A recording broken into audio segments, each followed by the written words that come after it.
নমস্কার বন্ধুরা, স্বাস্থ্য সচেতন চ্যানেলে সবাইকে স্বাগত। আজকে বলবো প্রচণ্ড ঠান্ডায় আপনার শরীরকে কিভাবে নরম বা সফট রাখবেন, বা এই যে শুকনো ওয়েদারের জন্য আমাদের শরীরে যে স্কিনটা ড্রাই হয়ে যায়, তার থেকে কীভাবে রক্ষা পাবেন। প্রথমত বলবো যে আপনারা সকালবেলা ঘুম থেকে উঠে একটু গায়ে অলিভ অয়েল মেখে নিতে পারেন। এই যে জ্যাক অলিভ অয়েল, এরকম অলিভ অয়েল কিনে আপনারা মেখে নিতে পারেন। মুখটা বাদ দিয়ে মুখে বেশি তেল লাগাবেন না, স্কিনটা র্যাশ অ্যালার্জিতে ভরে যেতে পারে। মুখের স্কিনটা প্রচণ্ড নরম থাকে। তাছাড়াও আপনারা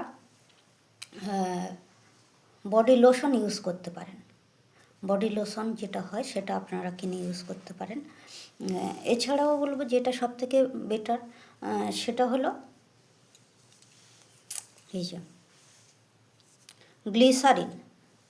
গ্লিসারিন আপনারা যদি ইউজ করেন মুখে কিংবা সারা বডিতে, পায়ের তলা দিয়ে শুরু করে যে কোনো জায়গায় আপনারা গ্লিসারিন ইউজ করতে পারেন। তাহলে আপনারা দেখবেন আপনাদের শরীরে যে খুশকোতা বা রুক্ষ ত্বক হয়ে যাচ্ছে প্রচণ্ড ঠান্ডার জন্য, সেগুলো হবে না আর। এছাড়া বলবো যে আপনারা ঠোঁট যখন ফাটছে, ঠোঁটের জন্য এরকম একটা লিপ বাম কিনে নেবেন। বেশি টাকা দাম নয়, কিন্তু আপনাদের যে ঠোঁট ফাটার সমস্যা সেটা হবে না। অন্তত 3-4 বার যদি ইউজ করেন তাহলে ঠোঁট ফাটা অনেকটাই কমে যাবে। আর তাছাড়া হলো মাথায় প্রচণ্ড খুশকি হয়। এই সময় মাথায় খুশকি হতে থাকে এবং মাথার চুল প্রচণ্ড উঠে যায়। আমরা তো গরমকালে অনেক তেল মাখি বা অনেকক্ষণ জলে স্নান করি, কিন্তু শীতকালে অতটা মাথা ধুই না, সেই জন্য মাথায় প্রচণ্ড ময়লা জমতে থাকে। আপনারা মাথায় এরকম যে Jack olive oil, almond drop, এটা ইউজ করতে পারেন। মাথায় হালকা করে আঙুল দিয়ে ম্যাসাজ করলে দেখবেন খুশকি অনেকটা কমে যাবে। আর 2 থেকে 3 দিন যদি ইউজ করেন তাহলে খুশকি একদমই হবে না। এছাড়া আপনারা ভালো শ্যাম্পু দিয়ে চুলটাকে পরিষ্কার পরিচ্ছন্ন করে রাখবেন, মাথায় গোড়ায় যাতে না নোংরা জমে, তাহলে মাথায় আর খুশকি হবে না।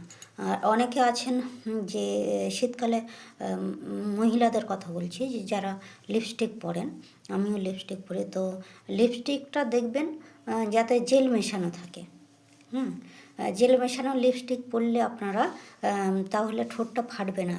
না হলে যদি ড্রাই লিপস্টিক ইউজ করেন তাহলে আপনাদের ঠোঁটটা ফেটে যাবে, দেখতেও বাজে লাগবে ঠোঁটটা। তো সেই জন্য বলবো আপনারা রাত্রে করে এই যে ঠোঁটে বোরোলিন দিতে পারেন। রাত্রে করে শোয়ার আগে ঠোঁটে বোরোলিন ইউজ করতে পারেন। এইভাবে সারা শরীর মাথা থেকে আপনাদের পায়ের তলা পর্যন্ত সুন্দর রাখতে পারেন শীতকালে। তাহলে দেখবেন আপনারা অনেক সতেজ থাকছেন। আর যদি পা ফেটে যায়, ঠোঁট ফেটে যায়, স্কিনটা ড্রাই হয়ে যায়, বা চুলে খুশকি জমে, বিভিন্ন রকমের সমস্যা শীতকালে হয়। তো এগুলো থেকে মুক্তি পাওয়ার জন্য আপনারা নিজেদের সাধ্য অনুযায়ী এগুলো কিনবেন।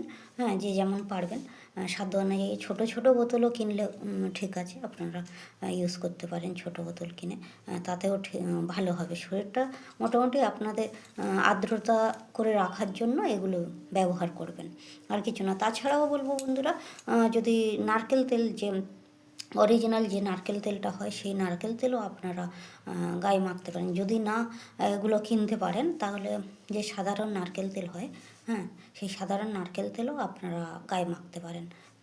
সর্ষের তেলটা মাখলে কি হয়, গায়ে র্যাশ অ্যালার্জি বের হওয়ার প্রবণতা থাকে, কারণ এখন তো অরিজিনাল সর্ষের তেল পাওয়া যায় না, বিভিন্ন পদ্ধতির মাধ্যমে রাসায়নিকভাবে সর্ষের তেলটা বানানো হয়, কিন্তু নারকেল তেলটা অতটা ক্ষতি করে না। সেই জন্য বলবো যে আপনারা মুখেও মাখতে পারেন স্নানের পরে। অল্প তেল নিয়ে হাতে এরকমভাবে ঘষে মুখে আস্তে করে এইভাবে মাখতে পারেন নারকেল তেলটা, বা সারা গায়ে। নারকেল তেলটা তো জমে যায়, একটু গলিয়ে নেবেন। গরমে রোদ্দুরে দিলেই গলে যায়, যদি না রোদ্দুর ওঠে তাহলে একটু গরম জল করে আপনাদেরকে গলাতে হবে। তো এভাবে আপনারা শরীরের যত্ন নিন, আপনারা সুস্থ থাকুন, ভালো থাকুন। ধন্যবাদ সকলকে।